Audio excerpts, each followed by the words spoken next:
Shalom Uvracha, mes chers amis, nous sommes dans notre paracha avec la Kabbalah et nous allons comprendre quelle est la force de la pensée.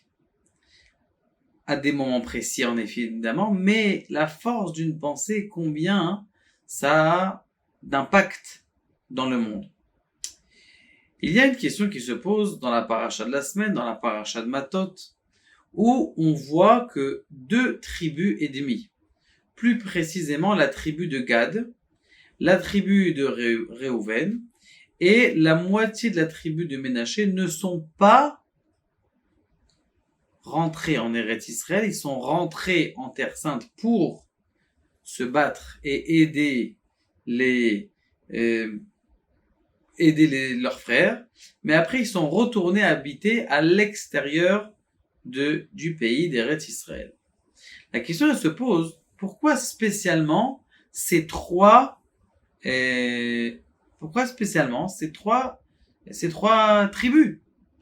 Quel est le rapport ces 3 tribus avec le fait qu'ils sont sortis et ils ne sont pas rentrés en Eretz Israël?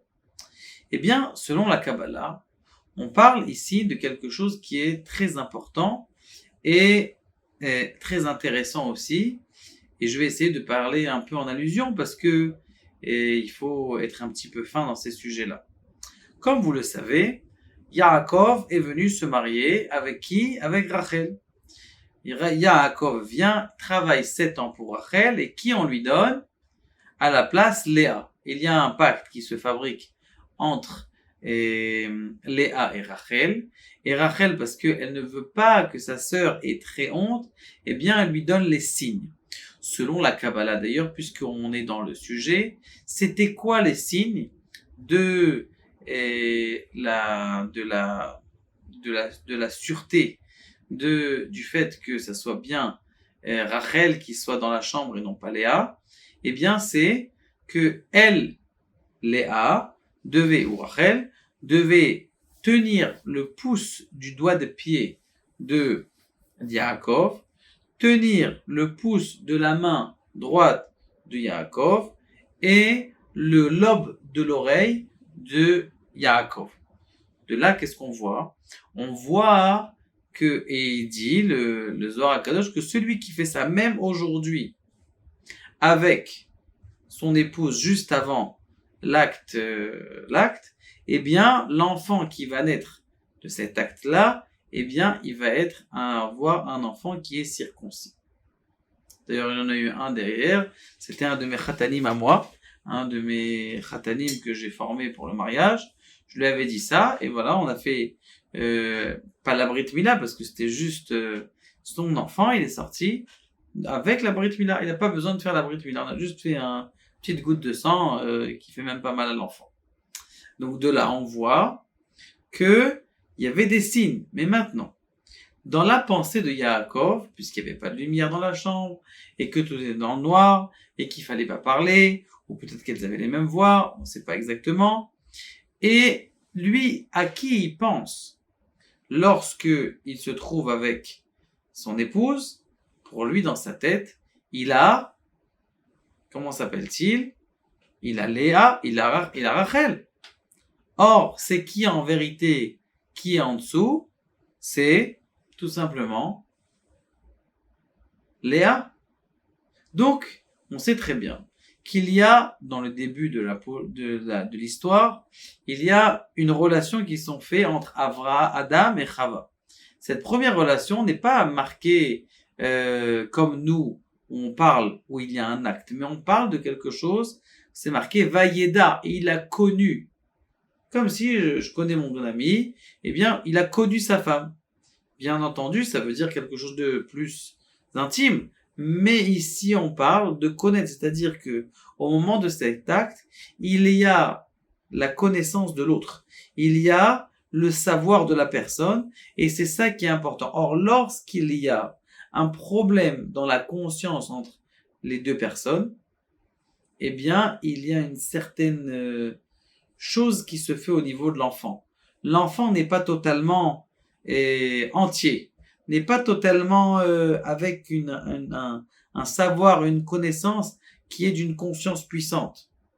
Pourquoi? Parce que ses parents n'étaient pas conscients. De même, c'est exactement ce qui s'est passé lorsque Yaakov, comme lui, pensait à Rachel, alors qu'en vérité, il était avec Léa, eh bien, sa conscience et sa connaissance n'étaient pas de la même force. Et c'est la raison pour laquelle Réhouven n'est pas habité en Israël, mais il a habité en Chutz Laaretz. Donc ça, c'est donc ainsi nous concluons la raison pour laquelle Réhouven était à l'extérieur de la terre d'Israël, tout simplement parce que ses parents n'étaient pas à fond lors de leurs pensées, dans leur acte. La deuxième personne qui n'était pas à l'intérieur d'Eretz Israël, c'est Gad. Gad, on sait très bien qu'elle a donné une de ses servantes, qui était en vérité sa demi-sœur, pour être et pour avoir des enfants avec Yaakov. Or, est-ce que c'était avec le consentement de Yaakov? La réponse a été que non. Il n'était même pas au courant. Comme il n'était pas au courant, eh bien c'est la raison pour laquelle aussi Gad, il était à l'extérieur de Eretz Israël. Troisième chose, c'est quoi ce Chatsi Shevet à Ménaché? C'est qui Ménaché? C'est pas le fils de Yaakov. Ménaché, c'est le fils a priori de Yosef. Yosef avait deux enfants, Ménaché et Ephraim. Ménaché et Ephraim. Ménaché était le premier enfant de Yosef. Qu'il a eu avec qui? Il a eu avec, en vérité, il a eu avec Osnat. Lorsqu'il a eu avec Osnat, on sait très bien que Osnat était la première femme, en tout cas la fille de Shechem. C'est-à-dire que Dina, la sœur de Yosef, eh bien, s'est fait violer a priori par Shechem. Ils ont eu un enfant. Cet enfant, elle s'appelait Osnat. Cet enfant qui s'appelait Osnat se sont mariés donc avec Yosef. Donc en vérité, ça voudrait dire que Yosef s'est marié avec sa nièce. Mais attention, pas sa nièce germaine, sa nièce qui était avec Shechem, qui n'était pas de notre peuple. Donc ça veut dire que Ménaché était une partie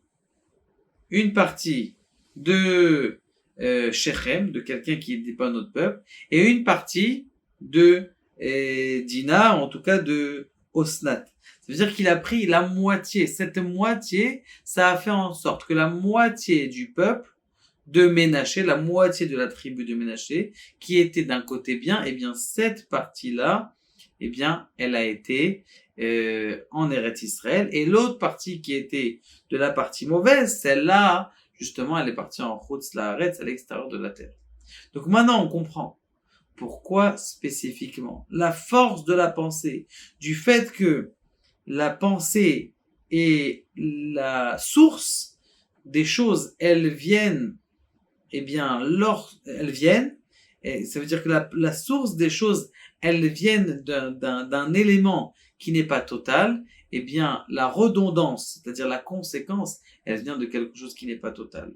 De là, on apprend quelque chose qui est très très fort. C'est quoi? C'est que il faut être entier, il faut exister à l'intérieur de son acte, exister à l'intérieur de ses intentions. Plus quelqu'un, il est présent, existant à l'intérieur de ses intentions, eh bien, plus tout simplement, ses enfants, ils vont aller loin, ils vont réussir, ils vont être au meilleur de leur forme, ils vont être au meilleur de leur conscience et leur meilleur de leur intelligence. Si on arrive à comprendre ça, eh bien, on peut comprendre des choses extraordinaires dans le monde. C'est que avec notre pensée, on peut transformer les choses. Et ça, d'ailleurs, c'est toute la force de la Kabbalah.